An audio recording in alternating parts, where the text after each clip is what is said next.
and I mean nobody, grinds the tape like Fran Duffy, and he's here in studio to join me and Zach Berman to talk about an ugly game for the Eagles. What is there to fix? What is there to not fix? We'll talk about it all next on the PHLY Eagles podcast.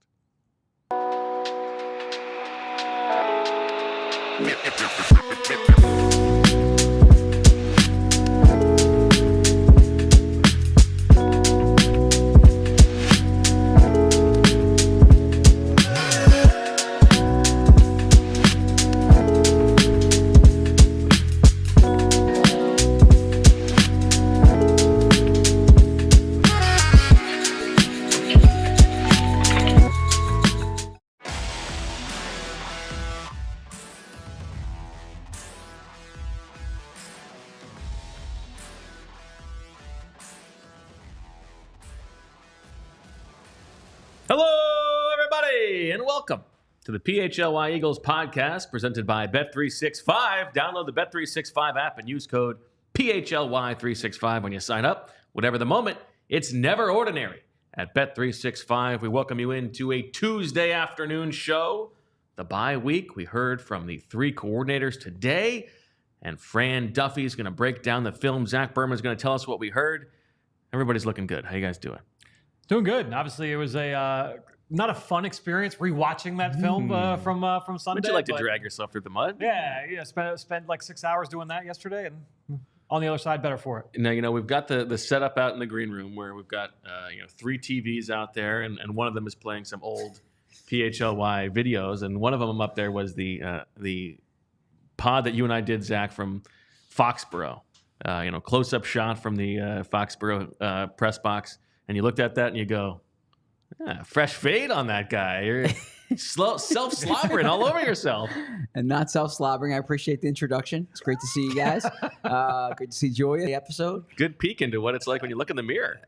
It's not like that when I look in the mirror. I was trying to figure out when that was because we were in a press box. It was like the old days, right? And so I was trying to determine when that was. I don't get that joy anymore because you're the host in studio now. So I was going through it, and then Jamie brought up New England. I said, that makes sense. That's New England. And I think I turned, and I saw the fade. I turned on camera. I saw the fade. CB, you are looking good. I didn't say it was a night. I said it was a fresh fade. Yeah, I think I went to the barber shop before that train. There you go. Well, you're looking good today, Zach. I appreciate that, Bo, and eager to talk about the Eagles. All right, let's get into it. Let's drag ourselves through the mud here. Let's start on offense. And I guess my first question for you, Fran, is, and I tried to ask this to Kellen Moore today, like the flow of this game. They come out in these in 21 personnel. Yep. Second drive, you see like the Ben Van Sumeren as a fullback thing going on. Do you think that they had a specific plan for this game that was to lean on those heavy packages, and they just sort of had to throw it out the window because by the second time they got the ball, they're down 14-0. By the seventh play of the game on offense, they're down 21-0, and they just had to sort of go from there? Or do you think that this was just sort of a bad plan from the beginning? I would respond with one of your answers, porque no los dos. Okay, all right. It could be both. I mean, it is so funny to have Will Shipley on the field for the first play of the game and then not have him again. Poor, you keep harping on Will Shipley's involvement on the first play. Yeah, it's so funny. It counts as a start. So, in 4 years when he signed somewhere else, you say he had X amount of starts, right? Yeah, like either you were trying to set something up for later in the game. I mean, maybe for later in the season. But come on. What are we doing? I do think, though, that they clearly came out and said, okay, we're down A.J. Brown, we're down DeVonta Smith. Let's lean into some of these heavier personnel packages and try and create some matchups. We'll run and we'll throw out of these looks, and we'll see if we're able to create some positive yardage. Insert narrator. That did not go well. That did not happen for them in this game. Those first three drives, you get 10 total yards. No successful plays on those three drives. And I think when you're looking at overall what the Eagles were able to try and do after that, they leaned heavily into their three receiver sets. And honestly, while they scored on that fourth drive, it was the only time that they actually moved the ball in the first half. I didn't really love the plan of attack once they got into the red zone, because what they did was they kept three receivers on the field and they brought everybody tight to the formation. It was like the antithesis of what everyone's doing right now, where you bring everybody in tight and then we're going to run the ball with 3 receivers. And so you had some negative runs. You had some unsuccessful run plays for Saquon Barkley where a receiver misses a block because the safety is right next to the formation. And so they just had trouble being able to punch it in. And thankfully, they were able to get the RPO touchdown to Paris Campbell to top it off. Go ahead. Oh, I thought you were going to follow up. There's a lot I could follow. I was reading your face. I thought you were about to speak. I'm sorry. No, I feel like I'm disturbing the chemistry between these two today. No, I do think we have our moments. Yeah, that's a good drop in. As we continue here, I do want to intersperse some thoughts on the opening drives of games because that did come up with Kellen Moore today. Go ahead. Yeah, so I asked Kellen what he's trying to achieve early in games because the opening script tends to be used the way Kellen described it, which is he's really trying to see the defensive look. So he's trying to see the different packages that they're going to use against the Eagles packages. So you mentioned Shipley on the field. Yeah, they probably wanted to see how the Bucs would counteract that heavy personnel early, and they kind of got away from it. And I was trying to ask him a question about the missed pass to Saquon Barkley on the first play.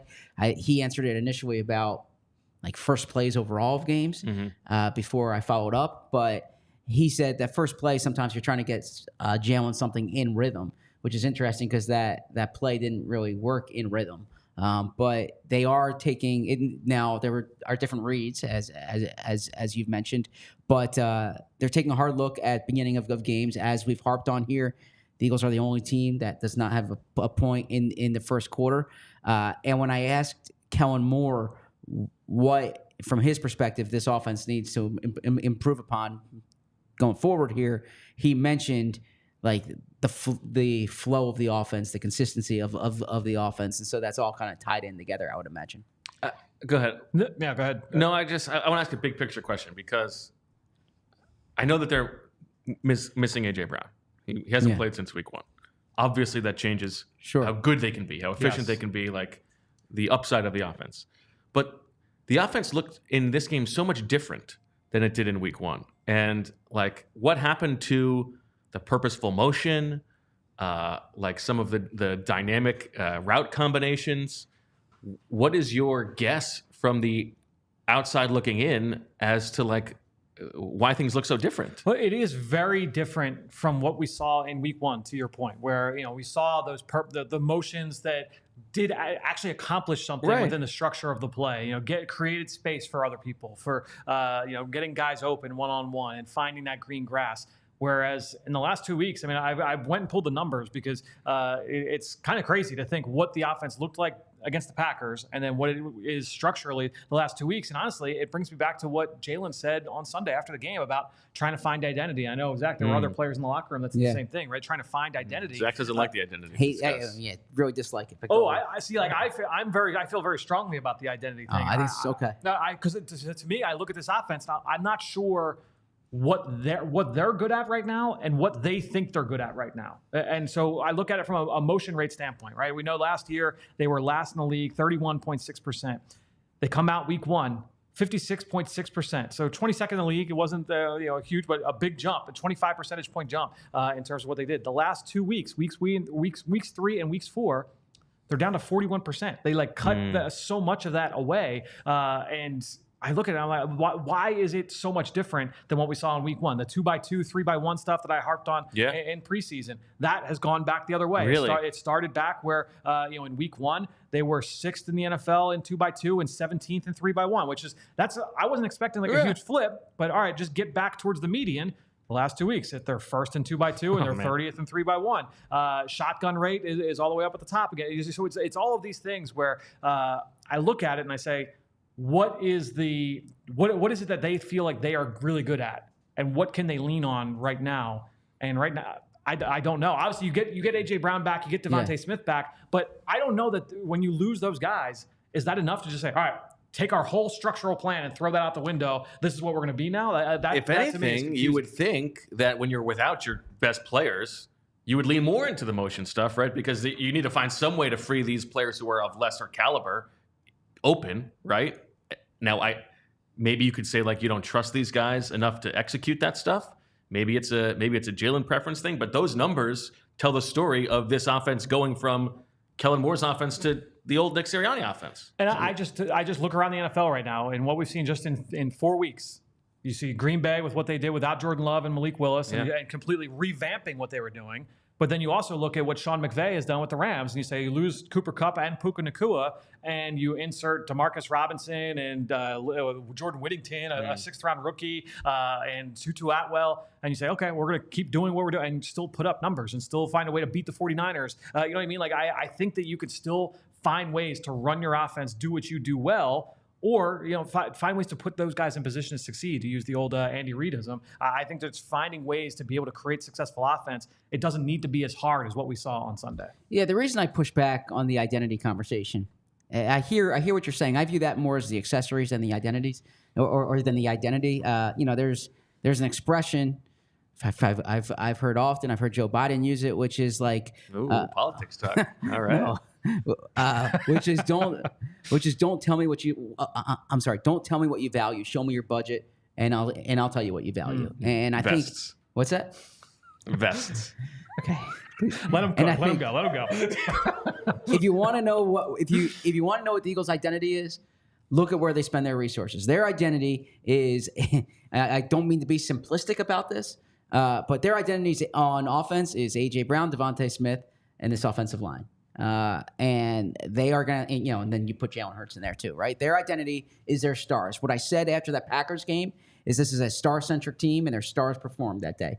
And you can mention Saquon Barkley from a, proportion perspective of how they're allocating those resources. But yeah, their identity is to get the ball to these high-priced, high-profile players. It's not an offense that's designed to be interchangeable. It's not an offense that's designed, like the Buffalo Bills, for instance. Yep. They keep talking about how it's all these different parts, and it's like a different guy each week, right? That's not the way the Eagles are designed. The Eagles are designed to have A.J. Brown, DeVonta Smith, Jalen Hurts, this offensive line, be the stars, and Saquon. And without A.J., it's not a coincidence to me that the 1 week they had A.J. Brown, they scored 34 points. And it shouldn't be. I might be inflating it too much in terms of AJ's role, but he's their $30 million receiver. Like, it's designed for AJ to be a star. Yeah, I think you guys are talking past each other a little bit. I think we're getting into like what is the definition of identity, but if that's a very deep conversation. But if the offense, who's talking politics now? If the offense can't function without A.J. Brown and DeVonta Smith, it's not an offense. It's just two players. And so what is Kellen Moore's offense? It's to accentuate the stars. Yeah. I mean, look, that's the way I see it. I think that there's got to be something when I think of identity. And I remember offline we had these conversations during the coaching search when they move on from Doug Peterson and they're hiring Nick Sirianni and all the different candidates. And to me, when you're looking at offensive minds and for defensive minds as well, in terms of what is it that you feel like this is what our offense is, or this is what our defense is. And I get the whole idea of we want to be multiple and we want to be able to change week to week, but I still think you want to have like those core philosophies from a tactical standpoint, like a pure like X and O standpoint, and say like this is what we are, this is what we do. And I do want to say too, it's so easy, and I think that we kind of fall into it to say like, all right, this is Nick's offense or this is Kellen's offense. I think we do have to remember that all of the coaching staff, everybody that's in that room, has a job and a role on a week-to-week basis of putting the game plan together, putting the offense together. And so everybody's going to have their area that they're going to impact. We know that Jeff Stoutland is in charge of the run game. He's as the run game coordinator. But there's I don't know what the roles are here this year, but I know like in years past. Okay, well, this coach is responsible for third down. So all third down dropbacks, that's going to fall. We'll say this is going to be Aaron Moorhead. In years past, the Super Bowl year, right? So John DeFilippo is responsible for red zone. Frank Reich is responsible for third down. Jeff Stoutland's responsible for run game. Doug Peterson's responsible for first and second down drop back pass game, right? And so you start getting into these different areas, and someone's responsible for the opening script. Someone's responsible for the goal line short yardage. So everybody has their areas of expertise that they're putting together the game plan. They're in charge of watching the opponent in this specific situation and saying these are the plays that we have at our disposal that will be good in this week's game plan. And so, when we get into what is it that's Nick Sirianni, what's Kellen Moore, it is a group effort from that standpoint. Well, I think that's a very good point, because even if it's not Sirianni, and he is hands-off-ish on offense, the other people who are putting those recipes together are still from his offense, right? Kevin Patullo and Aaron Moore, who you mentioned. And that goes to the decisions they made this offseason to Frankenstein this offensive staff together. It's not all Kellen Moore's staff. He doesn't get to build the bones of the offense from the ground up. He brought one guy with him, but otherwise he's building off of this structure that was already here. And so to think that you could completely change the offense, the 95% thing that Jalen Hurts said in the offseason, the longer you get into this season, they only have the answers that they already had last year. They don't have this all of this new information and new ideas. It's still building off of that same offense that failed last year. Yeah, I mean, down the stretch, certainly. Yeah. And when you look at what, to Zach's point, the identity of this team is in their stars, well, you have to find ways to put those stars in position to be stars. And they didn't do that enough last year. And so far, obviously, look, AJ's been hurt and DeVonta was hurt last week, but finding ways to be able to get the most out of certainly the franchise quarterback and make him, reach that level that that we've seen Jalen Hurts operate at peak level. You want to be able to get him to that point on a consistent basis. Go ahead. Well, just to circle back, Nick Sirianni was asked about identity yesterday, and his exact answer to that, if you want to know what Nick believes here, he says that identity is what you do well. Identity is what you do well, what you do consistent, and what you hang your hat on. That changes year in, year out. What our identity was in 21, 22, 23, all those years has little differences in who you are. Same thing now. You figure it out as you go through the year. And he mentioned the small sample size. I agree with that. I agree with everything he said there. I think that's what, look, having the early bye week, and we joked about it in the postgame show, that we were going to hear all week that the bye week's coming at the right time for this team. I do think it's true, but they still have to make the most of it over the next 10 days. Yeah, well said. So you mentioned the quarterback, Jalen Hurts, in this game. He's not working with his top two options. But it wasn't a very good game for him. What did you make of his performance? Up and down. Certainly there were plays that he would like to have back. There were individual throws that he would like to have back starting on the first one of the game. They come out and this, to me, it was interesting to hear Kellen Moore's answer to your question, Zach, about the opening script and what they want to try and do. You would think that, okay, you know what, like a simple quick game concept where we're running the same route concept to the left as we are to the right. It's 2x2, have Jalen Hurts read it out. It should be a quick, easy completion. In the past, I don't know that that's been like Jalen's strength is reading those plays out. It feels like to me, anecdotally, that a lot of the times where we've seen Jalen kind of drop his eyes and run around and the scramble drill goes into effect are those kinds of plays. And that's exactly what happened on the first play of the game. Now, he breaks the pocket. He's got Saquon wide open on the scramble drill down the right sideline. And he looked like he got caught in between and wanting to throw it away versus actually go for it. And it was just a weird incompletion out of bounds. But that was a bad start, certainly. And then they go into the run game, and then that was it. You asked Kellen Moore about that play today, Zach. What did he say? He said it's easy for us to say, there's a lot going on there, was basically what he referenced. You have to think about kind of what he sees in that moment as well, where the safeties are, things of that nature. Yeah, I mean, and Jalen's saying he's throwing that ball away. Yeah. I don't know that I believe that because he throws it so far down the field. I think what happened on that play is Jalen doesn't know if there's a safety lurking, so he's not willing to put the ball out in the middle of the field. I think he's trying to hit a very precise back shoulder to Saquon and just misses it, and it's a little bit closer to that than it is throwing him open. But it could have been a touchdown. Sure, but we talk a lot about the turnovers. I can promise you that. Well, I agree. Turnovers are a major problem here. It's not for a lack of discussion in that building, right? Yeah. This is something that Nick harps on. So you can imagine So I'm saying I know. Which is so you can imagine in Jalen's head, he's thinking exactly what you said. First play of the game, if you throw that up and it gets intercepted, he's being very conscious of the turnovers here. A matter of fact, Fran has. I imagine we'll discuss the forced fumble. But Fran has a great clip up on allphly.com in his article. And if you watch Jalen after the play, because Fran slows everything down, you see Jalen after the fumble. He's the body language that he has there, because he's not again, right? Because he's so hyper focused on not turning the ball over. I mean, it is funny to think back to the conversations from 2022 about Jonathan Gannon laughing I laugh at the idea that we can't. This isn't something we can coach and like turnovers, fundamentals. 12 games in a row they've lost a turnover battle. Like what do they need to do? Teach it more. Yeah, they focus on it more than everyone else, right? Yep. Yeah. So come on. What happened on the forced fumble? Yeah, I mean, basically, they called a play in the red zone that was going to attack a coverage that the Bucs had run a decent amount. Now, it was an inverted, like a weird coverage because the Bucs were running a blitz on the inside. It was a 4-man blitz where they're dropping defensive ends out. They're sending Levante David. Obviously, he's the one who gets with the sack fumble. But it was a type of zone coverage. It looked to me like a version of a cover 2, Tampa 2 style defense. And the Eagles had a play call that would be good to attack that coverage down the field. You're sending 2 vertical routes at that safety on the right side. Safety can't cover both routes. Jalen basically has to read it out. He's going to start on the inside, Grant Calcaterra. The second route, I believe, was from Jahan Dotson on the outside. He wants to go to Calcaterra. Calcaterra got jammed up at the line of scrimmage. And so when Jalen hits the top of his drop and you freeze it and you say, all right, this is when the ball typically would come out.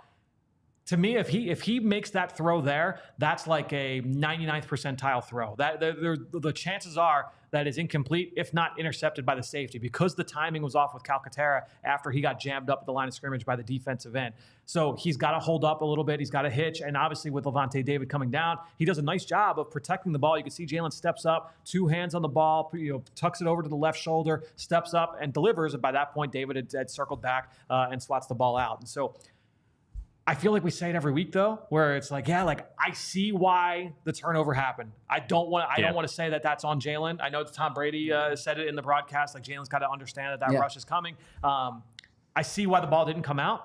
He didn't really have another answer there to say like, oh, this is where he should have gone. This was a hot route thing. I mean, it was 1st and 10 in the red zone. I don't think that's like a blitzing down. So I don't blame them for calling that play in that situation.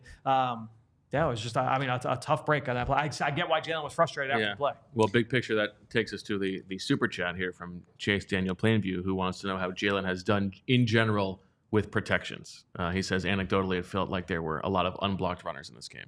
So they got fooled a couple times in this game. There was the one I posted, and this was like a garbage time sack. There was the one late in the game where it was just beautiful from Todd Bowles. They set it up early in the game, a bunch of stunts over to that side. Now, I would say that the protection calls in this game weren't the major issue. I mean, Fred Johnson got beaten up in this game. I mentioned it at the end of the Saints game that the Saints rushers kind of started to get a bead on Fred Johnson, and it was a lot of bull rushes and going right through his chest and barreling him back into Hurts' lap. And I mean, I think the number I saw from Next Gen was he gave up 9 pressures, Fred Johnson, to 6 different players.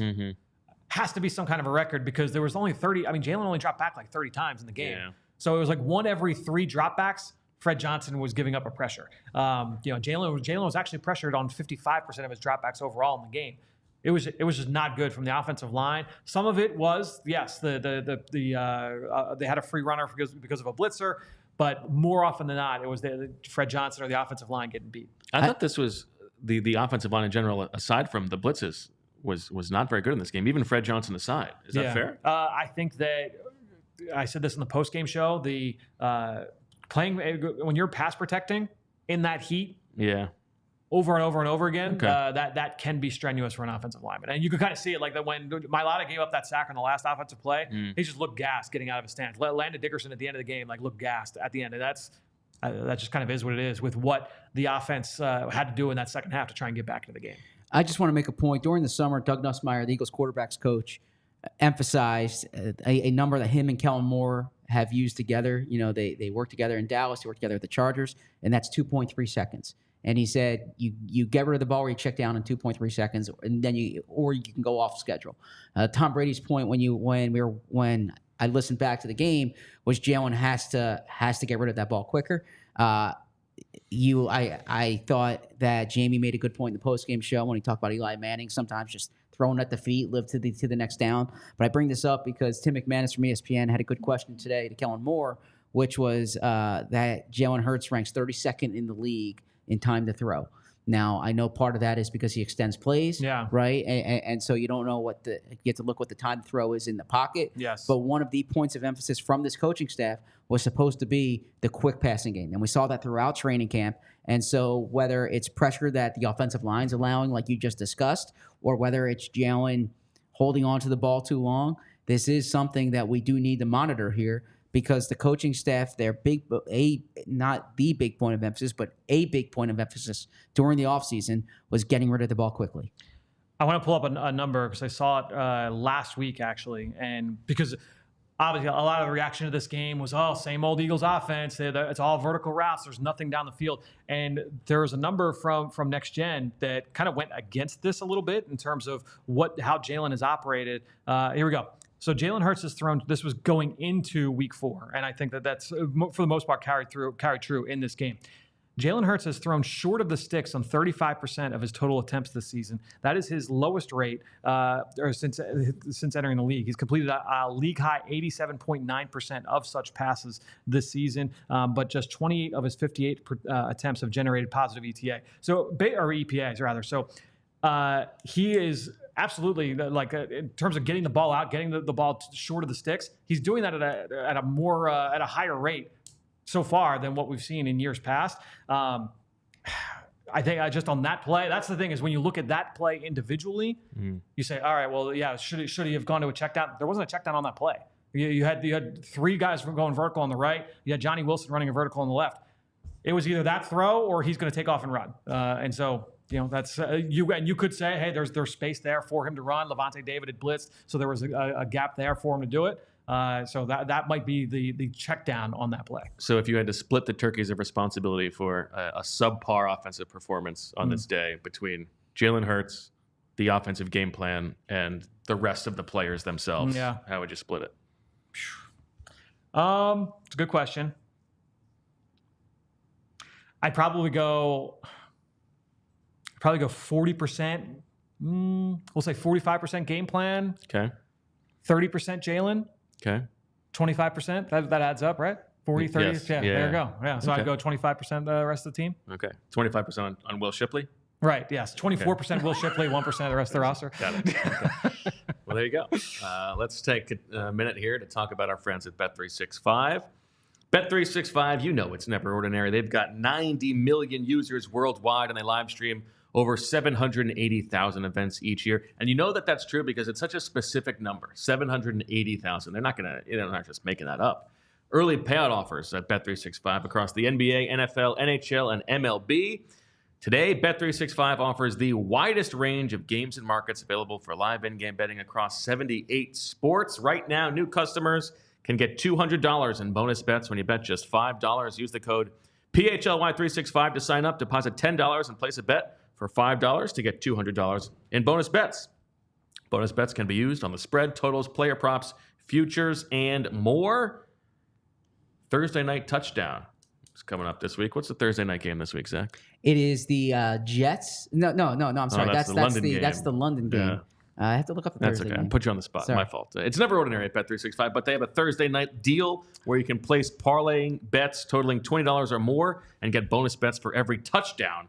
Terms and conditions apply. Download the Bet365 app. Use code PHLY365 when you sign up to get $200 in bonus bets when you bet just $5. Whatever the moment, it's never ordinary at Bet365. Must be 21 or older and physically located in Pennsylvania. If you or someone you know has a gambling problem and wants help, call or text 1-800-GAMBLER. It's Bucks Falcons. Bucks Falcons. Yes.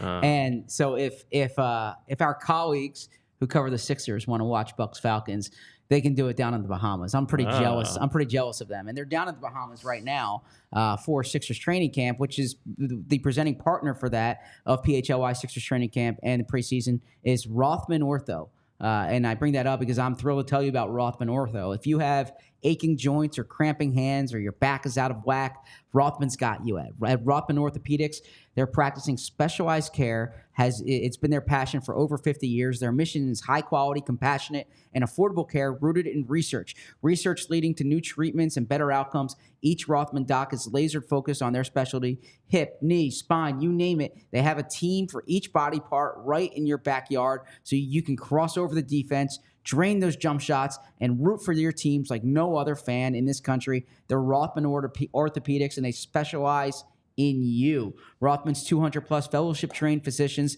subspecialize in specific areas of the body in a multitude of orthopedic services, including hip, knee, spine, shoulder, and elbow, foot and ankle, hand and wrist, sports medicine, physical medicine and rehabilitation, orthopedic oncology, and trauma and fracture care. Year over year, Rothman consistently performs among the highest volume of hip, knee, shoulder, and ankle replacements in the country, over 60,000. And for more than 50 years, Rothman has participated in thousands of groundbreaking research and clinical trials with the goal of advancing knowledge, developing treatment, and improving outcomes for the benefit of our patients. Rothman Orthopedics, specialized in orthopedics and you. Visit rothmanortho.com/PHLY to learn more and make an appointment today. All right.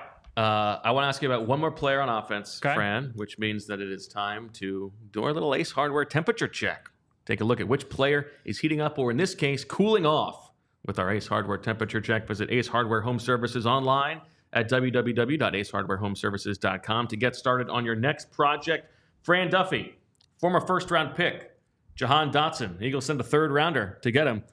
Through 4 games, he's got 5 catches for 25 yards. He's on pace for 106 yards receiving on the season. Will not hit 60 catches. Of course. Well, we don't know that yet. Well, he's certainly not on pace. Sure. Yes, definitely not on pace. As I said before, Olamide Zaccheaus had more receiving yards last week than he has all season. He's like the least productive receiver on a per route basis in quite some time. What's going on? I personally don't look. We're on the outside looking in, right? Yeah. So there's going to be stuff that we don't know. But from what I see on film, I don't see anything that makes me think, oh, yeah, this guy doesn't have it. Okay. So I think it's more of a function of opportunity. It's the same thing I said last week. And there's nothing from this game that's going to make me change my mind on that, because it's not like, oh, he got targeted 8 times and he had 3 catches. Everything that he's being targeted at, I mean, it was like bubble screens, a quick slant. We saw a shallow cross. Like, I don't know what else he's supposed to do to make himself more productive. There's the whole like demand targets thing. Right. I don't know what else he's supposed to do. So the perception that Jalen Hurts does not like throwing to players who are not his top 3 receivers, even if they are open. Do you think that is a fair perception? I do think that is a fair perception. I don't know, even though with Dotson, though, there was only one play. Because I did try and keep an eye on it. He's not specifically being turned down? Yeah, I knew this was going to be a discussion, right? Because from post-game. And so watching the game through on film on Monday, I said, okay, I'm going to, if there's a drop-back pass where Dotson's an early read, is Jalen turning it down? There was only one play where I felt like, all right, like this would be one. I put it in the piece on all PHLY, so you can go back, you can go and you can watch the visual. But they ran basically like a vertical route where they faked the bubble screen, and then Jahan is working down the left sideline against cover 2, and he should be wide open down the sideline. Jalen doesn't even like look to that side, and he just goes right to Goddard in the middle of the field. To me, it looks like that should start over on that side. But that's one play out of, again, 30 dropbacks where that happened. So it's not enough for me to say, oh, yeah, with certainty he doesn't like going to Dotson, because there was just that one where I was like, all right, he's wide open. He should throw it here. Zach, does this Dotson situation suggest to you a disconnect between the front office and the coaching staff or the quarterback somewhere along the line in there? It doesn't look good, right? Now, I know in these evaluations, what you do is you go back typically to the college eval. You have your pro scouting department. You look at the pro scouting of evals, but I don't know, for instance, how much before you make this trade, how much you say, all right, how specifically does he fit? Like, you're not going to Jalen, I imagine, and saying, Jalen, what do you think of Jahan Dotson in this offense? These things tend to happen pretty quickly, right? Especially that time of year, because teams are putting their rosters together. So, look, Jalen clearly doesn't have chemistry with him yet. We obviously know that. If Jalen's the type of quarterback who has to have that trust in the pass catcher, then you can say there's a disconnect there, because you imagine there would be a learning curve. I got to imagine that if we had spent the offseason talking about the 3rd wide receiver spot, then Howie and Nick had spent the offseason talking about the 3rd wide receiver spot, right? I can't imagine that either side, when I say either side, either coach or front office, was surprised by the idea that they would upgrade the number 3 wide receiver. So I can't imagine. Certainly not once DeVonta Parker retired. Certainly not once DeVonta Parker retired. So I can't imagine there was a disconnect in the front office and the coaching staff. Although I still subscribe to Noah Becker's tweet for that we discussed yesterday that this will be put on Nick if this does not work out this year. I want to know what Becker pop. But well, because I can't claim credit for someone else's thing. I mean, we can ask EJ what that's like, right? It's a joke. I'll sell that. Yeah. You got Julia too. Yeah, I don't want to take someone else's joke.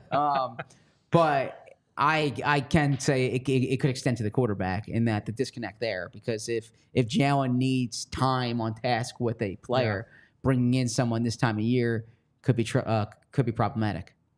Well, I mean, and if they knew that or thought that, then they should have addressed it sooner, right? If that's You're part of the absolutely problem. Yeah. Yeah. I thought they were going to look in the draft, honestly, and they clearly didn't. All right. Well, that'll do it for our Ace Hardware temperature check on the ice cold Jahan Dotson. Let's talk about the defense now, Fran. And I mean, about as bad a performance as you can put out there. Now, I guess let's start this way. Once you watch the film, you know, Baker's getting rid of the ball so quickly, second quickest time to throw in the league this season. Is this on the guys on the outside? Now, Vic was asked about it today, and he said it's a little bit of both. Like, you could call it in, but they still have to be comfortable with it. Or were there bigger problems at root than just, you know, not pressing in this game? Yeah, I mean, they were 32nd in the league in press coverage entering the game. We had no problems with the Eagles' defense, the coverage last week. I in the article, in the breakdown. Well, yeah, but they were playing a team that doesn't throw the forward pass. Yeah, but they took a lot of shot plays down the field, and I thought that Reed Blankenship and Darius Slay and Quinyon Mitchell, they did a great job of hunting those plays up. And you know, again, like showed like several examples from that game of guys doing a great job against play action and finding crossing routes and hugging up and plastering those routes. And in this game, it was like the polar opposite. It was a lot of guys running free, you know, miscommunications. Some of it was created by the offense. Some of it was because I thought Liam Cohen did an outstanding job using motion in this, especially in the first half of the game. I think there was something like 74% of their plays used motion, and they had an extremely high success rate. And they just, I mean, it was outstanding. It was a clinic from Liam Cohen in that way. But even throughout the course of the rest of the game, just miscommunications, guys not the spacing where you had three guys as close as we are. Wow, look at this. 3 guys as close as we are together right now, like on the field. You don't want that if you're playing zone defense, because if you have 3 guys this huddled together, that means there's a lot of green grass elsewhere. And so, you know, I think that too often that was a problem for this defense. Perhaps I'd name the store away. Liam Cohen, just to think about. You know, I actually saw. You think he's going to be the next head coach of the Eagles? No, I don't. I'm just, you know, Bo's making this uncomfortable for the audio listeners. It's not uncomfortable for me. The audio. Yeah, he's of the, you know, I once met Sean McVay tree, right? But he was a good offensive coordinator at Kentucky. I actually saw him before the game, you know, chatting up with Darian Kennard. Chatting up with Jack. Was he might not even have been there. Oh no, because he was there and then he left and then he came back. Correct. Come on, Bo, don't correct me on that. He was chatting up with Jack Driscoll. He was at UMass with Jack Driscoll. Wow. Yeah. Wow. You are deranged. Liam Cohen? In the best way. I appreciate that. We were talking during the broadcast that he has he's a little bit of like a young Arthur Smith, like looking wise. Yeah, very much so. But yeah. I don't think he looks like Bo. I actually think he looks more like Handsome Rich. I think he's got some Rich Hoffman tendencies. Okay. All right. Well, that might be worth a string grab. We might be spending a February episode dissecting that. I mean, then again, that sounds fun. I still think Nick can recover here. Oh, I see what you're saying. Oh, yeah. Okay. That's what I meant. Yeah. I mean, he could, regardless, Bo wants to do a February episode. Yeah, I think we should do that anyway. I mean, if we're doing that, it's because Nick gets fired. We're doing that in January. Yeah, that's not February. Oh, sure. Yeah. Well, no, I meant if Liam Cohen's the coach. Yeah. Oh, okay. Yeah. Well, I think we can do that whether he's the coach or not. He's going to do it. I got to say this though. Look, there's probably much more. There's probably more Liam Cohen conversation. Julia has pulled it up. Yeah, there's more Liam Cohen conversation than we need here. I watched the Bucs twice last year. In person, and then watched them a bit going into those games. I'm more impressed with what Liam Cohen's done than what Dave Canales did last year. Really? I really liked what Canales did a year ago. We talked last week about how their week 3 game looked awful. In this game, they looked great. So you know, I think that, you know, if they can keep doing what they did this past week, then there will be an upward trend that way. I got to say though, there's the Tampa Bay crowd, not Fran Duffy readers yet. I mean, we'll get to that during the draft. that crowd loves Bucky Irving. Like they're chanting. The player's name they're chanting is Bucky, Bucky. They love themselves Bucky Irving. Fran did not love Bucky Irving coming out of Oregon. I did not. No, he was a late day 3 type of player for me. They took him in the 4th round. Created some explosive plays for them so far. We'll see. Yeah, I mean, I was not like blown away by Bucky Irving, but I mean, Rachaad White's not very good either. So I could see the appeal there. To the point though, the big thing, a lot of people still, I'm seeing it even in the chat about the press coverage, off coverage. To me, it's not as simple as, if they play up at the line of scrimmage, that doesn't happen in this game. Right. The Eagles, as I mentioned, Vic Fangio, the Eagles defense coming into this game, they were last in the league in off coverage targets and in press coverage percentage. They were last in the league in that, but they were 3rd in contested target percentage, meaning that they are always up in their receivers' faces at the point when the ball gets there. And so there is a way for you to play with depth and then be able to rally to the football and make sure you're plastering those routes. The Eagles just did not do that well enough in this game. I mean, so the important question here is, is this fixable? With time on task, do you expect that Vic Fangio is going to have the right answers against these different opponents who are playing modern football? And are these players going to be able to pass off things in zones the right way and not have these mental errors?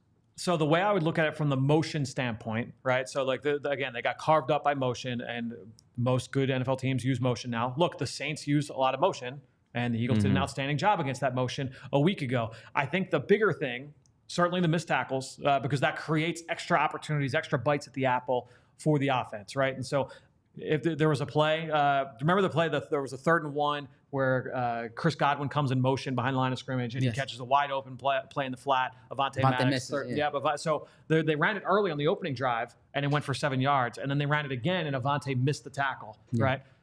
They came back and ran it a 3rd time and Avonte made the tackle, although it was in the red zone. So it's like if Avonte makes the tackle, that does not turn into an explosive play, and where those motion numbers come down, right? And now it's 2nd and long, and it completely gets them behind the sticks. That changes the play calling, and it's the whole the butterfly effect of making that play. So to me, it's a tackling issue, and then it's the communication on the back end in terms of handling some of those zone pass-offs that, again, we praised them for, or I praised them, I don't want to put words in your guys' mouth, I praised them for a week ago that they just did not do at a high enough rate in this game, and that's Reed Blankenship, that's CJ Gardner-Johnson, the Nakobe Dean, Quinyon Mitchell, Avonte Maddox, and it's always tough in those situations to know exactly. It's the classic, we don't know the play call. Whose fault? Who's at fault in this play, on this play? But from my eye, it's somewhere there along the way.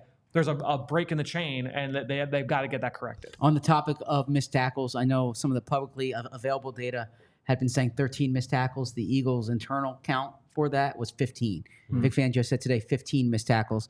Also, 2 little morsels of information. Cooper DeJean is progressing as far as his development in the slot. I asked specifically if that's Avonte Maddox's job or if that will be Cooper DeJean.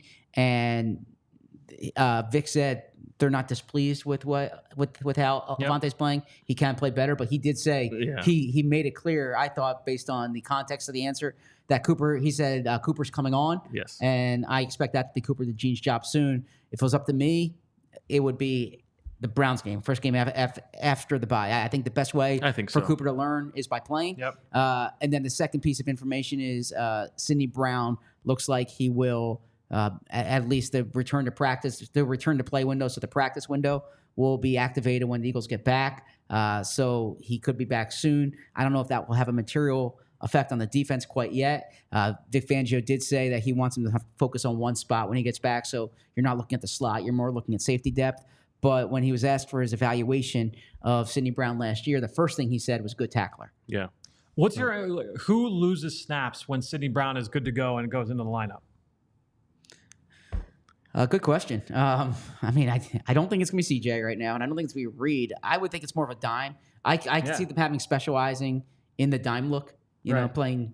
And so that, so being like the dime safety.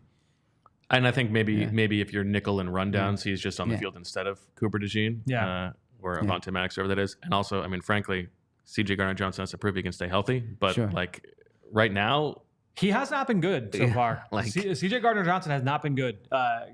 He's made a couple of those run stops downhill. He had the 4th down stop against New Orleans. He had the one against Atlanta. But He's gotten beat in coverage a couple times, one-on-one. He got beat by Mike Evans in the red zone. That happens. He got beat by Olave on a similar route concept last week. He got beat earlier in the year. There was the missed tackle against Green Bay that turned into an explosive play. He had a couple missed tackles in this game, both in the run game and on a bubble screen coming downhill. He's not playing great right now, which, look, it's like the Bryce Huff thing. I can accept those negatives in your game if you make up for it by coming up with big interceptions, doing what he did in 2022. 100%. If you are that guy, but that's a big ask for that position. Yeah, but if he can be that guy, then I can forgive some of those issues. But right now, and I referenced some of those miscommunication things. It feels like he's too often involved with some of those miscommunications and look, is someone supposed to pick this route up? There was that big third and 10 to Godwin that went for 15 yards in the third quarter. It was one of the worst plays of the day for the defense. If they get a stop there, you force a punt, and you go down and score. It's a one-score game. Too often he's involved where I'm like, I think he probably should have picked that up, but I'm not entirely sure just because you don't know the call. Too often CJ's involved in that. And so it's like, all right, there's a common denominator here.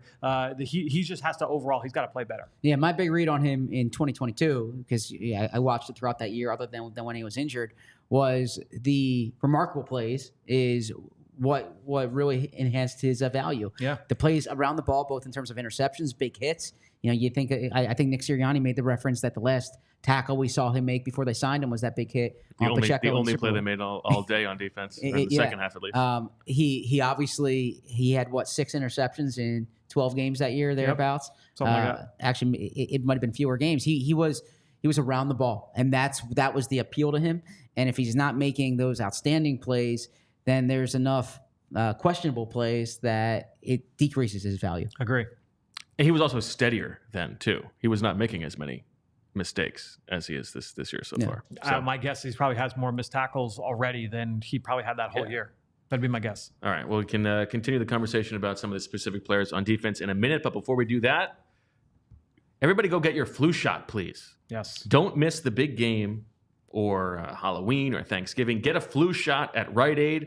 While at the pharmacy, get the latest COVID-19 vaccine as well and stay up to date on others. You can even ask your pharmacist for a vaccine review or recommendations. It is the time of year. Do your part for society, people. According to the CDC, flu vaccination may reduce a child's risk of severe life-threatening influenza by 75%.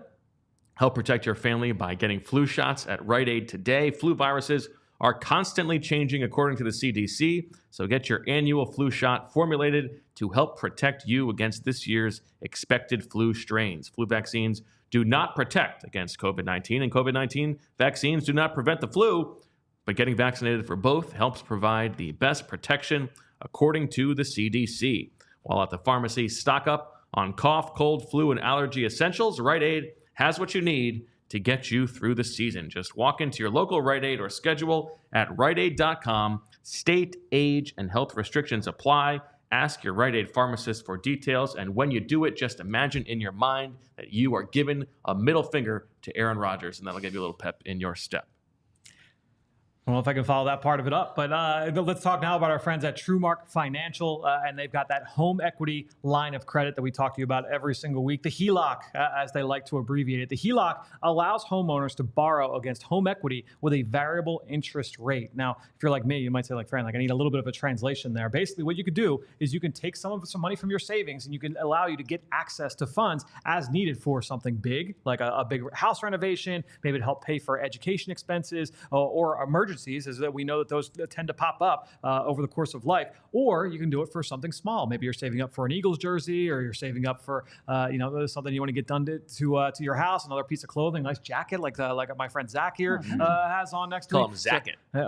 It's bomber season. It's vest season as well. So maybe you're saving up for one of those vests that Zach's got hanging up in the closet. So whatever it is, you can use TrueMark Financial's budgeting tools to save for those special purchases like limited edition merchandise. The regular contributions accumulate over time to reach savings goals effectively. Transferring as little as $5 a week gives you $260. That's more than enough to get that Eagles jersey you've got your eye on, or that bomber jacket that Zach so well rocks next to me. TrueMark Financial is federally insured by the NCUA, is an equal opportunity lender. For more information, visit truemark.com/PHLY. Now, when you see NCUA there, don't you think Puka Nacua? No, I almost always say NCAA. Yeah. Oh, interesting. That's how I'm wired too. Different wiring. Yeah. Oh, interesting. Fran and I are similar in that regard. Well, Fran, you feel like a Berman. CJ Gardner-Johnson had 12 missed tackles in 2022, and he has 9 already this year. Well, according to PFF. According to PFF. I actually have him down for 13 this year and only 8 in 2022, and it's equally the same level of trust. Okay. I like the PHLY merch that you're wearing looks too. good. Yeah. That's nice. Man. That's a good hoodie. That's a good hoodie. Yeah. I want to compliment you. Repping the brand. I like that. I saw you come into the press conference, the tie-dye hoodie. I like it.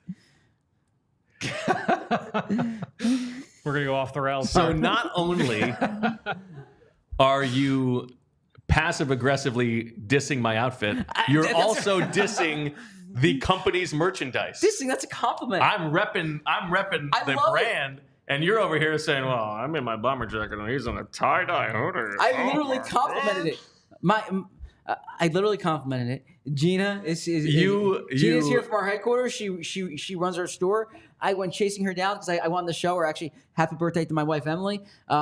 Emily at soccer the other day had she sent a picture with she was wearing the PHLY hoodie. Not the tie-dye one, the black one. And you keep doing this, Zach. This is an important difference between reading the transcript and listening to the way that you are saying something. And the white PHLY hat, the one I don't know if we call it a golf hat or what. The one with the black, what all the coaches wear now, the black like line across it, or the band across it. You know what I'm saying? Are we calling that a golf hat? We can get all that on allphly.com. But I compliment you. You look good in it. Feels like a Thursday in here. Yeah, I mean, I don't think anyone is taking you at face value in that. I'm being genuine. That's a nice hoodie. A PHLY hoodie. It is a nice hoodie. It's a very comfortable hoodie. Yeah. And if everybody else wants to thumb their nose at Zach, you can buy them on the All PHLY locker. Tell them you think it's a good hoodie. All right. How did the linebackers do in this game, Fran? What's your temperature check on the linebackers in general right now? I mean, look, no one on the defense was good. I think that Nakobe Dean definitely had his share of struggles in this game, and I think that you saw the limitations with Nakobe Dean certainly in space here in this game. He's a player that if everything is right mentally, you can get by and he can play really well, and he can make plays for you downhill against the run. The physicality shows up, the mental processing shows up. All of that was really good in weeks past. Last week, praised him for his play against, and even against Atlanta. I thought he did a nice job more often than not, Nakobe Dean. In this game, his eyes betrayed him a couple times in coverage, and even on the plays where they didn't, the touchdown, and look, Baker Mayfield made an unbelievable throw on the touchdown to Trey Palmer in the red zone. Great throw. I didn't think that Slay was in bad position there. I thought the Slay coverage was good. I remember having a conversation with Troy Vincent a few years back, Flex. A few years back. That was gross. We got to spend some time apart. Troy Vincent, and he said, look, a good throw will always beat good coverage. A great throw will always beat great coverage. You go right down the line. And I thought that Slay had really good coverage there, and it was just a better throw. Nakobe Dean's in the passing lane there. And that's what, to me, like, you might say, oh, Nakobe's got to get better depth there and try and take away that throw. I thought he was in fine position, but with his stature and his athletic limitations, he just doesn't have it. He doesn't have a ton there to try and take away a throw like that. Zach Cunningham, a year ago, Zach Cunningham's got, I don't know, 4 inches on him, and how much more? But a shorter lifespan, though. Yeah, that's what I was going to say. Right now, Nakobe Dean is not going to be better at that than Zach Cunningham, but 60 years from now, only one of them is going to be on the field.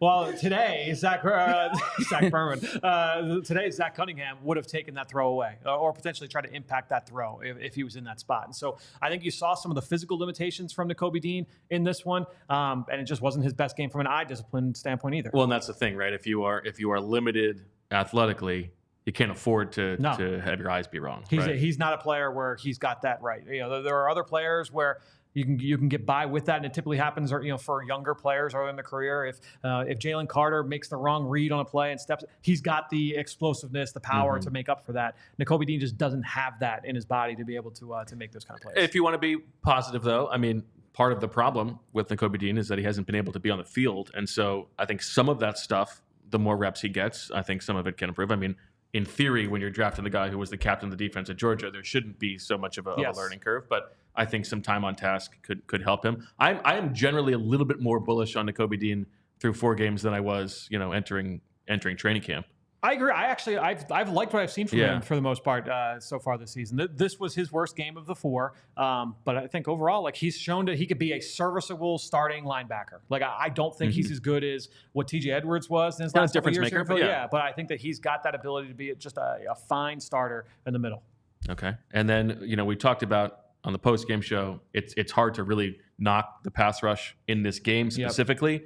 But over the course of 4 games, they have been unimpactful for the most part. What did you see in this game from that group? Yeah, I thought that we saw some nice things, some nice reps. But again, with the ball coming out as fast, for the majority of the day, you didn't get to see it come to fruition all that often. You saw the BG sack. We saw Josh Sweat get home. That was off a Milton Williams rush. Milton Williams had a nice rush that forced the quarterback off the spot, and then Josh Sweat was there to clean it up. But I think overall, like, Jalen Carter had some nice wins. He had the ability to push the offensive lineman back a little bit. The ball was out too fast. So this one was not as much on the defensive line from a pure pass rush standpoint. The one thing I will say that I thought was interesting, and it's going to be in my piece that'll be up later today on allphly.com, the way that they utilized the fronts in this game and the personnel groupings. They came out right out of the jump with Milton Williams as a defensive end, essentially. And I kind of thought, because in the game, I try not to get laser focused on one as I'm charting stuff, because if I get too far into the weeds and then it's the end of a drive and I'm like, I have no idea what just happened. We're the complete opposite that way. Yeah, see, I know. You chart things. I'm like, how the hell did he do that? Very astute observer of the game. But I get lost in the weeds. I'm losing a little bit of the forest sometimes. But so I figured, all right, well, probably it was the Eagles came out in base, right, and they got spread out, and I knew there were clips out there of like Nolan Smith lined up over Chris Godwin in space. All right, well, that's what happens when you line up that way if you come out in base. But no, the Eagles decided we're going to come out and we're going to play with 5 defensive backs, 2 linebackers, so Zach Bond and Nakobe Dean, 3 defensive tackles and a defensive end. To me, remember last year we talked about the penny package with the Eagles, where it was 5 defensive linemen, 1 linebacker. It was typically Nicholas Morrow and 5 DBs, and that was their answer of, all right, well, you got to get the best of both worlds and being able to stop the run with heavy bodies up on the line of scrimmage and with 5 guys in coverage. So you're not losing much from that standpoint. The Eagles have had a lot of issues trying to stop the run out of nickel so far this year. We know that was a big talking point against the Atlanta Falcons. To me, this was an adjustment there. Actually, I had to go right to the source. I went to our friend who wrote the book of Fangio. I went to Sean Syed. He and I were having a back and forth. Wow. Because I actually went and checked before I reached out. Cross-pod pollination. Well, I wanted to go, but I was like, you know what? Because he knows Fangio and the scheme much better than I do. And so I went, reread the piece just to make sure, all right, was there any mention of this? And there wasn't.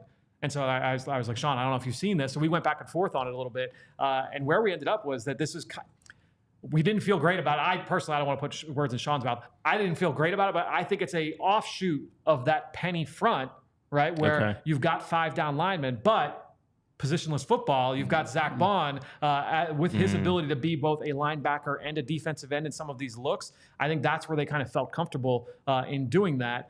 I also think, because if you look at the snap counts and the snap percentages in this game, Brandon Graham was at 63%, I think, last week. And Josh Sweat was up there. He was much lower this week. I think that might be a way to tone back some of the snaps for BG and some of those defensive ends. Let's get more for, if we think Ojimo is giving you good snaps, that's a good way to get those guys on the field more. Theory behind it a couple weeks ago when I thought about it. Yeah, and so you can line up it with 4 down on the line of scrimmage and feel okay defending the run out of nickel, because you've got that extra big body up there. And if you do want to go to that 5-1 front, you feel a little bit better with, all right, we're going to take Bond down and we're going to kick that defensive end inside because it's Milton Williams. He's natural playing inside. Whereas last week when they did that, it was a defensive end, Nolan Smith, having to kick inside, or it was Josh Sweat having to kick inside, and he has not been very good when he's been asked to do that. And so I think that's kind of the best of both worlds that they were hoping for from those looks. That might only interest me. I thought that was really notable, though, because they did it, I mean, it had to be 15 plus times over the course of the game. The reason I was looking at my phone, you look very concerned. No, my laptop's dead, and I was looking at my Fangio notes to kind of support what you were just saying. There's 2 things. Now we've spoken about the defensive front. We've spoken about the coverages here. Fangio made the point of mentioning that they played more man than they typically do early in the game. Yeah. Which, you know, I know fans kind of assigned this soft zone to Fangio, but Fangio said they played more man. They just they weren't tight enough in coverage. Yep. And as Bo said earlier, the communication from the sideline was trying to get that coverage tighter, right? And so whether it's up to the players at that point, probably a little bit the coaches, a little bit of the players. Regarding Bryce Huff, it is interesting that Fangio said they're not really asking him to drop. He hasn't really played against the run in his career. Like, they need him to rush the quarterback. Yep. And that's kind of the way they're using him, and he's not really doing much in that regard right now. Yeah. Make sure that you subscribe to the YouTube channel and all that good stuff. Hit the like button. Zach, what did he say? You mentioned the snaps. I mean, Jalen Carter is playing an insane amount of snaps, and he came out of this game at the end of it. What did Vic say about that? He didn't sound concerned by it. Yeah. Yeah. I mean, am I explaining it correctly there? Yeah. I mean, he's like, I've been places where guys play that much. Yeah. Christian Wilkins last year, for instance. Right, I know. Yeah. But it's kind of wild. I mean, he's on track to play like almost 80% of the snaps. Now, he did come off the game with cramps. He did come out of the game with cramps. Right. So clearly he's not going to play in that heat all the time. But yeah, you're absolutely right. But you were on this before anyone else. It was the question you asked Howie Roseman back in the opening press conference in the summer, is that this is a team that historically has rotated their defensive front. That's not the way Vic Fangio's used it. And like, they're hiring Vic to be Vic. And I think Jalen Carter is going to play that volume this year, barring injury. He did say it comes down to like the individual, right? And so I also kind of think, is that a way to say, all right, like, do you have it in you to be that guy? Oh, too? yeah. And there's also a reason that Jordan Davis is not playing that many snaps. Yeah. Sure. I mean, the first thing Clinton Hurts said about Jalen Carter this offseason, and Clinton Hurts is the defensive line coach who looked at Jalen Carter closely coming out of Georgia, right? It was down to Jalen Carter and Devin Witherspoon. Yeah. And Clinton Hurts said, the first thing he said is, the shape that he's in to play the amount of snaps that they want. Like, that's what they want him to focus on. When I spoke to Jalen Carter throughout the offseason, the thing he said he was working on was the shape that he's in. Because I think it was relayed to him early this offseason, you're going to have to play a lot of snaps for this team. And I see no reason why this is going to slow down. Now, some chatter in the chat. They want to know how it is that your laptop died, despite the fact that it's plugged in, but it's not plugged into a power source. You have your phone plugged into the computer. My phone died as well. No, not now. When we were at lunch or like earlier, coming from the press conference. My phone died during the press conference, and so I had to charge this up. And yeah, my laptop, I was using it late last night, early this morning. Forgot to plug it in overnight. What's that? Forgot to plug it in overnight. I didn't plug it in overnight. I was using it in bed, and I was reading. I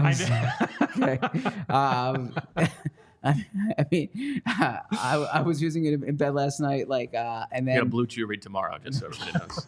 No, nothing like that. I was responding to all my emails and then this morning I was reading a book on the Kindle app on the laptop. And I think that uses a lot of power. Yeah. Wow. I mean, I got like 90. This is a judgment-free zone. I got like 90, 100 words into 90, 100 pages into the book, right? I mean, I was scarfing away at that thing. Well, you think it was worth it? Yeah, I learned a lot. So, but your computer died. Yeah, it was the Michael Silver book on. You love a Michael Silver. Look, I love anything with inside access, and I was learning a lot in here. Okay. Any other leftovers on the defense, Fran? No, I think that's pretty much everything. I mean, look, my piece this week is a little bit shorter because at the end of the day, like, the missed tackles are the missed tackles, right? There's that's not a where lot Blue to break Chew down. Yeah, What's that? Don't make them repeat it. The missed tackles are the missed tackles. There's not a ton to break down from those plays. To me, that was a major issue, obviously, in this game. You do that, and you just give them extra chances, and that was the big issue for them. So the similar question to what Zach asked me yesterday, like, how do you fix it over the course of this bye week? What are your big priorities? If you're Vic Fangio, what are the things that you're working on? Adjustments that you can make. Yeah, I mean, they'll go through like tackle drills and tackle circuits and all that happy stuff. I think the bigger thing to me is like they have to button up the the pass offs and zone coverage. That is the one, and that can And you improve. asked him about that today. That's one that can improve. That can get better. And we saw it again last week against New Orleans. They did a great job in that area. And so to me, that's just an area. That's a thing where they can hammer that home over the course of the bye week. You can do that in the classroom. You can do that in the field. You can do that through meetings, all that stuff. So I think that's a big one certainly that they can fix. I do wonder.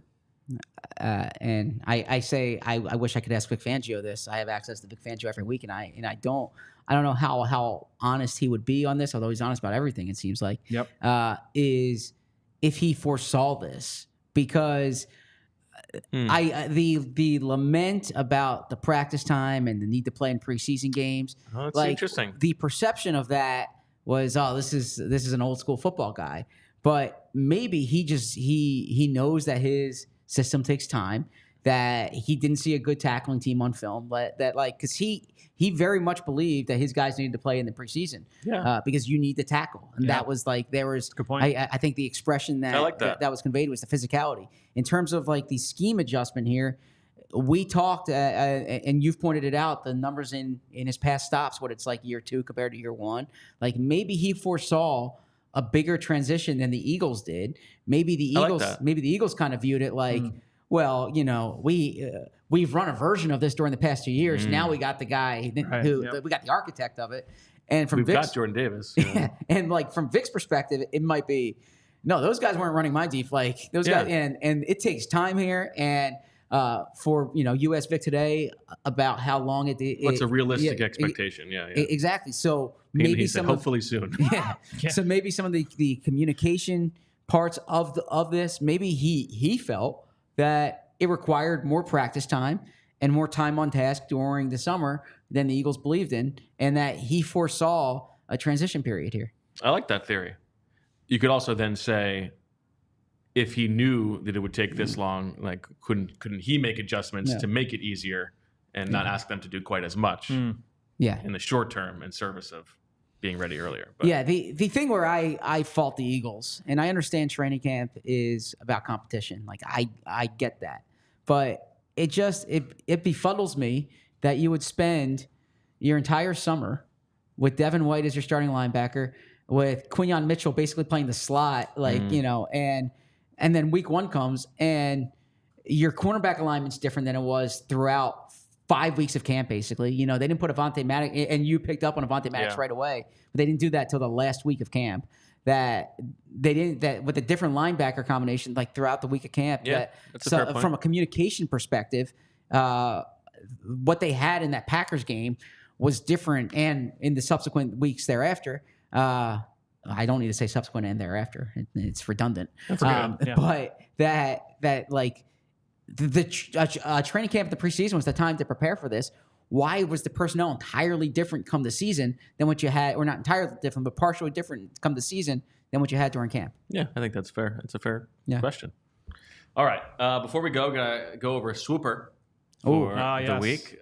Fran, you had this item sells for more turkeys than the combined number of points in the first quarter. You got it for 2 turkeys. Did not happen. Nope. Tom Brady references or talks about Super Bowl 52 during the broadcast, but beyond just saying he won't talk about it. And this was very close. We were watching it together, and you were an honest man. I appreciate that. You said he did not cross the line. He had every opportunity. Said his friends think he hates Nick Foles, but that did not reference Super Bowl. Would you have counted that for you, Zach? I think Bo would count it, but I think Bo may have counted it. But I don't think so. These items are very clearly defined. Yep. The Bucs play at least 5 snaps on defense with 6 defensive linemen, including edge rushers on the field. That did not happen. Yeah. The Eagles win the turnover battle. That did not happen. But the Eagles do not win the turnover battle. Now, here's where I will say I misinterpreted it. You and I think, both thought that this meant that they had to lose the turnover battle, but it was actually even if they tie, or I guess whatever it is. Yeah. But you got that one, so you got one. Got one. I had Will Shipley place 10 plus offensive snaps. It looked good on the first snap. He was on pace to play every snap of the game. On pace. It did not happen. Yep. Jahan Dotson has more receiving yards than Chris Godwin. Did not happen. No. The Eagles convert over 50% on 4th down. They were 1 for 2, so I did not hit that. At some point in the second half, either team gains as many yards on a play as points they have on the scoreboard. Ugh. Sterling Shepard for 30 yards when the Eagles were down 30-16. That one hits for me. And then the combined total offensive yards on offense fails to surpass 654. It was 672. Yes. So close, but did not happen. So you and I tied at 1, Fran. And then Zach, you had Jalen Hurts either throws 2+ touchdowns and or throws more touchdowns than interceptions. Did not happen. Tom Brady makes a reference to Brandon Graham going to Michigan. Had a couple opportunities. Did not happen. And then you had the bachelor party one. Zach. I nailed that. Let's, Julia, show me. No. This might be used on camera. No, this is my brother. Flash it up very quickly. Oh, yeah. No, it's my brother. No. Very quickly. No need to post One. this. There. Yeah. Fran, you are absolutely correct. Wait, Listen to That's this. not, Zach's not there. That doesn't Wait, count. no, I had Hold to be on. in the photo? Yeah, it says it in the word again. For the end of Monday's show, I receive a picture of Zach Berman at Nick Berman's bachelor party. So Yeah. Yes, Zach took Berman the picture. I receive a picture of Zach Berman at no. Nick Berman's bachelor party. I'm sorry. No. You do not hit that. Wait, so when I texted you a point in Swooper, and it's a picture of Nick, okay? Yes. You don't respond, that's not sufficient? I'm sorry. It's not my job to handle you through the game. I had to be in the picture? You gotta listen. No, a picture of Zach at Nick's bachelor. I'm at Nick's bachelor party. It's How do not you a think picture of you. How do you think you get? No, how do you think you're getting the picture? If there's nothing in there that says I have to be in the picture. That's literally what I said. No, you I said- receive a picture of Zach at Nick's bachelor party. No, of Zach at a picture. So Zach's at Nick's bachelor party. I'm taking you the picture. How do you think you're getting the picture? I'm at the bachelor party. You're not in the picture. You're not in You're the not picture. in the picture. Yeah, I think I got to side with Bo on this one. As soon as I saw it, I was Julia, like, what's your thoughts on that? He knew it right when he saw it. Julia? Alright, if you want to know what it's like to feel teamed up on, it's this studio right now. Oh. Yeah, no, it's a picture of Zach I'm at the bachelor party. I'm sending you the picture. It's not a picture of you. If I say, Bo, send me a picture at the Super Bowl. Okay, it doesn't have to be you at the Super Bowl. You're at the Super Bowl. If you say send me a picture of you at the Super Bowl, it has to be a picture of you. I'm sorry. It's very clear in the item. Okay, well, can I send you? No, it was end of Monday's show. Monday's show. End of Monday's show. He's just all those turkeys spent. I mean, this is. I'm sorry. You got to hold up your end of the bargain. You know what? I need to put up like a Darius Slay tweet right now of of all my career accomplishments. Okay, of all my career accomplishments. I'm not going to. I am not going to let this dissuade me. I trust Khalif. He says, ZB, I love you, but you're wrong. Khalif watches every day. I will own this. I will wear this. I figure there'd be a technicality, and look, I will own it. Good thing I have some turkeys in my back pocket, and it's a long season. I'm 0-3, but it is a long season, so we'll see what happens. But yeah, that one. And you put Nick on the screen. I didn't know you were gonna put Nick on the screen. Nick didn't. I had to prove it that it's not a picture of you. I could have told you that. You didn't have to put Nick on the screen.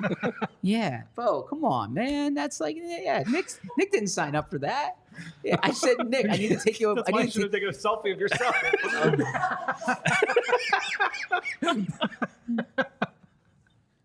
I thought it had to prove it was at the bachelor party, so that was like Nick. Because otherwise, It's like Isaiah Rodgers. You got to know the rules. I could have just sent you a picture of me from Tampa. Like I'm there. Like I could just send it from the field. The video. Well, no, that wasn't at the bachelor party. Yeah. I mean, I'm sorry. I mean, this was a layup. all right. You know what? It's Emily's birthday. I'm not gonna get upset on Emily's birthday. That's a good mindset. Yeah, I will own it, and I will wear it, and I will adhere to the letter of the law going forward. All right. And so on the season, Fran has 2. I have 1. Zach has 0.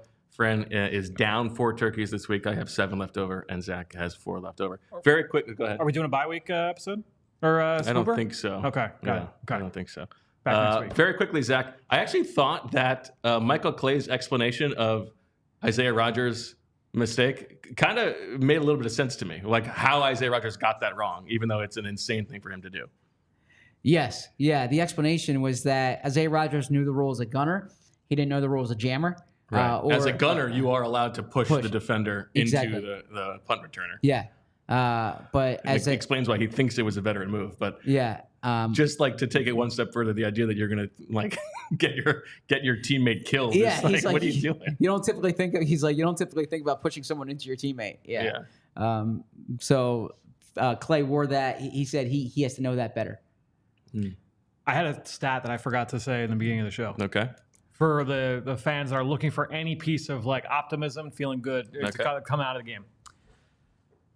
Philadelphia has missed the playoffs in 3 of their last 4 seasons where they started 3-1. And they have made the playoffs in each of their last 8 seasons where they started 2-2. I actually saw that stat last week going into the game. That was from NFL Media Research. And I thought, that's a silly stat. I'm not going to use that for anything. And then, especially because I thought the Eagles would win the game. So they lose. And I thought, you know what? This will be nice to share with some of the sickos in the chat that are looking for an itty-bitty piece of optimism going into the weekend. I mean, that's a stretch, but okay. 8 for 8 when they're 2-2. There you go. Yeah, but I mean, even the bar for this team is not make the playoffs. Just got to get into the tournament. Okay.